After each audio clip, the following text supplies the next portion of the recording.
not gonna lie, I've been really drained. Like, I woke up at 10, and you're like, oh, like, that's nothing.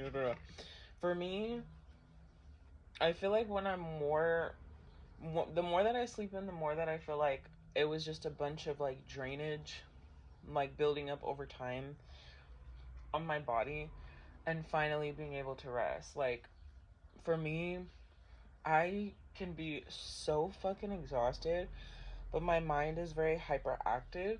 So I'm able to like withstand like getting up and doing what I need to do while being completely like begrudgingly exhausted. That's a big word for Elmo. And like I'll be fine until the end of the day, like when my head hits the pillow. And like yesterday or last night I worked out, listened to Beyonce, just like went to town because like I needed to move my body, but I was still tired and I wasn't going to. But I was like, no, you need to. You know, it's good for your back, good for your mental, whatever.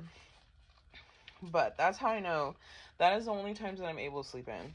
Like I could go, and you're probably like, shut the fuck up already about the concert. You're probably like, no one gives a fuck. But like, I could literally go to a whole concert, such as Beyonce. Or I went to see another person, I can't remember.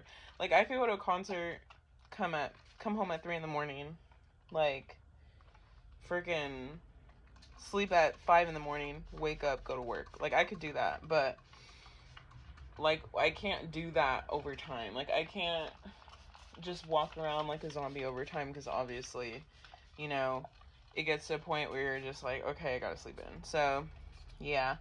I think also too, like me being able to sleep in finally was an indicator that like maybe some changes need to be made.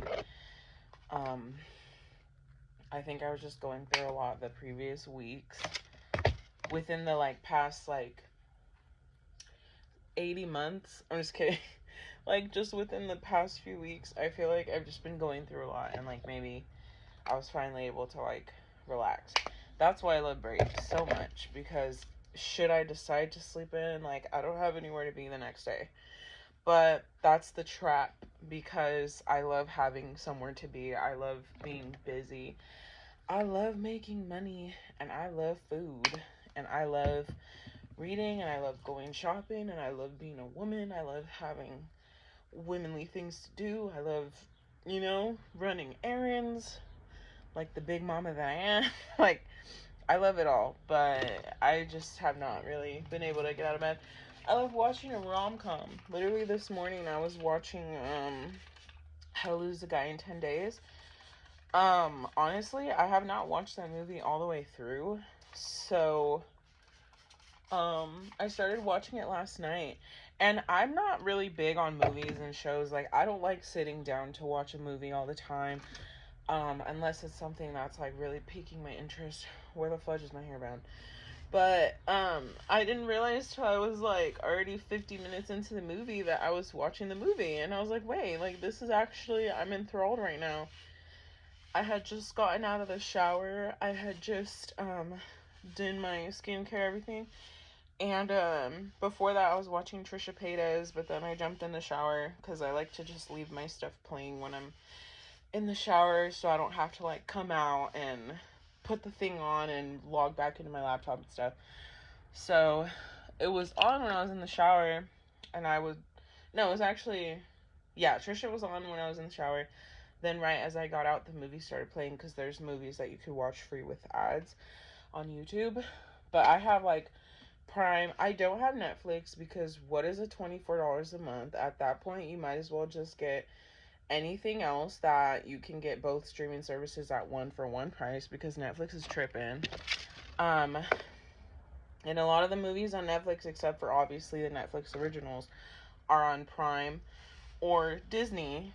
So it's like, fuck Netflix. Anyway, so I was watching that movie, and then I fell asleep, watched the rest of it today.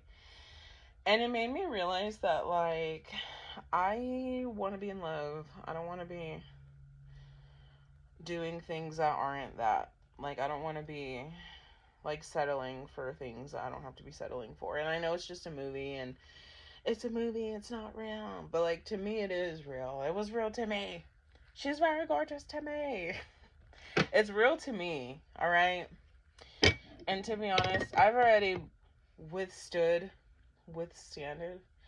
I've already endured situations that I feel like in retrospect I had no, I'm not gonna say I had no reason to be in, because like it wasn't really in my control. Like when things end, they're not in your control. You didn't do anything wrong, it's not your fault. It's the other person's fault. I'm just kidding.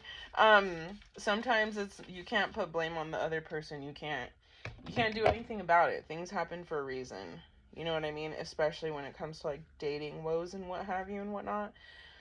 But there are situations, like I'm thankful that I went through within the past few months, but I don't want to go through anymore, and I just want to be in love in Staten Island. So anything that's not that, get out of my way. And like I'm the kind of person, like, I like to explore my options and whatnot, but sometimes it is a giant fat waste of time. Like, you don't need to date the random bitch across the street to know that you like that type, to know like what your type is. I do think exploration is important, and I think you should do it, but at some points it's just overdoing it, and it's just like, you already know you don't like these kinds of people, or like, you're not kinds of people, but it's like you already know what your deal breakers are. You already know the kind of person that you're looking for. Like, you don't have to date people if you don't want to date people, like. And also learning, like, the other person doesn't have to date you if like they don't want to date you either. Like, as long as they communicate, that's fine.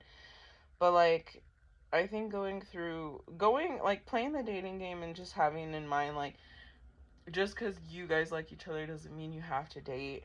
Just because you like them doesn't mean you have to date. Just because they like you doesn't mean they have to date you. Like, also having a more open mind definitely will save you time. But again, like, some things are out of your control. Like, you could be dating someone or seeing someone, and they could be like so awesome sauce, and then they could turn around and be like, I have a wife and kids. Like, that's not in your control. Like, all you can do is just thank the experience and just be like, okay, cool. Now I know the signs to look for when men are lying about having secret family. Like, you know what I mean?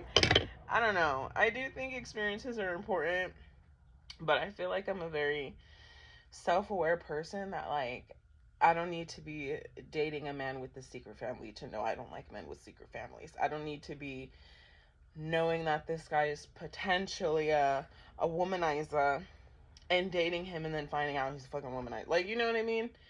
I guess what I'm saying is, yeah, exploration is good, but just exercise common sense. But sometimes things are not always common sense. Like, men are liars, women are liars. You know what I mean? People lie, and very well. So, I mean,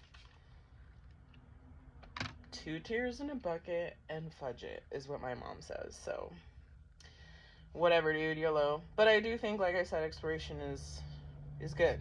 It's good for you. It's healthy. You could find excuses to dress up and get cute. Whatever. Anyway, let me finish getting ready. I don't really have a destination in mind. I don't think I'm gonna go anywhere, but in the case of, I don't want to be wearing a fucking shirt with tomato soup on it.